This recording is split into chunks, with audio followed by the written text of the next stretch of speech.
Wow, mortgage rates go up. Fixed mortgage rates gone up in the last 2 weeks. They've gone up, depending on the product, on the fixed side, because on the variable, nothing's happened. Really, nothing has happened. I mean, some of the discounting has kind of eroded a bit. It's just not a great deal. We don't recommend it. 6.2, 6.5, 6.6. On the very, very, very best deal available, maybe 5.90, maybe 6%. Not a good deal on variable. We don't really believe variable will fall fast enough to justify it, and we certainly don't know what the final outcome on variable will be. Anybody who thinks it's going to be back to zero again, back to 0.25, dead wrong. That's not happening.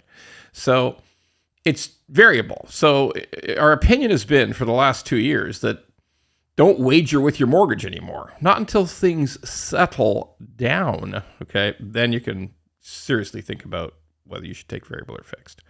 But not today, not when there's a lot of uncertainty, not when there's a ton of volatility. So why have fixed mortgage rates gone up? 5-year, 3-year, all up.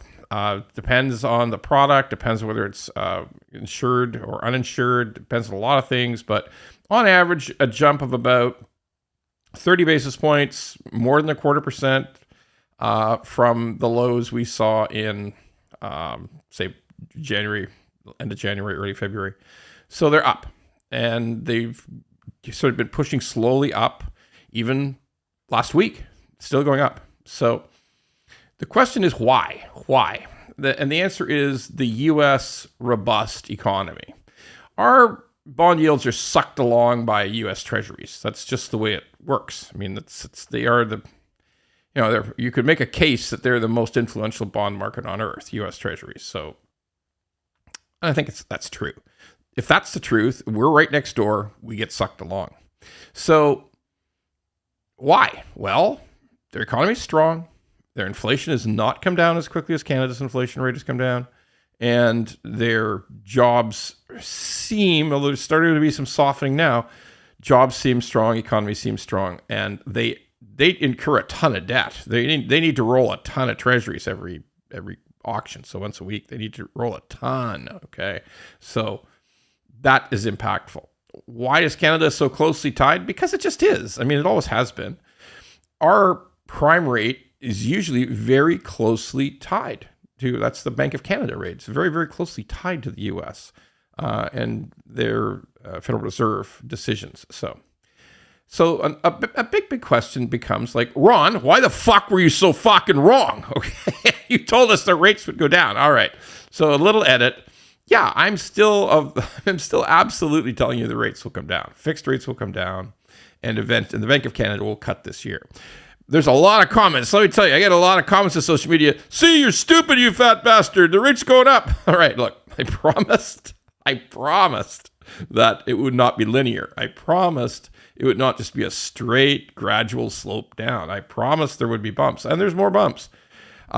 In all likelihood, we won't see a rate cut until July. I'm not really a believer in the idea there will be a June cut.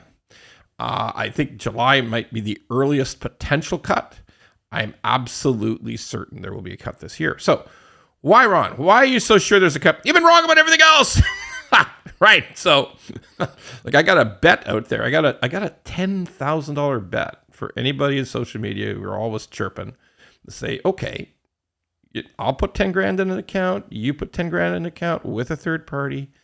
And if there's a Bank of Canada cut this year, I win.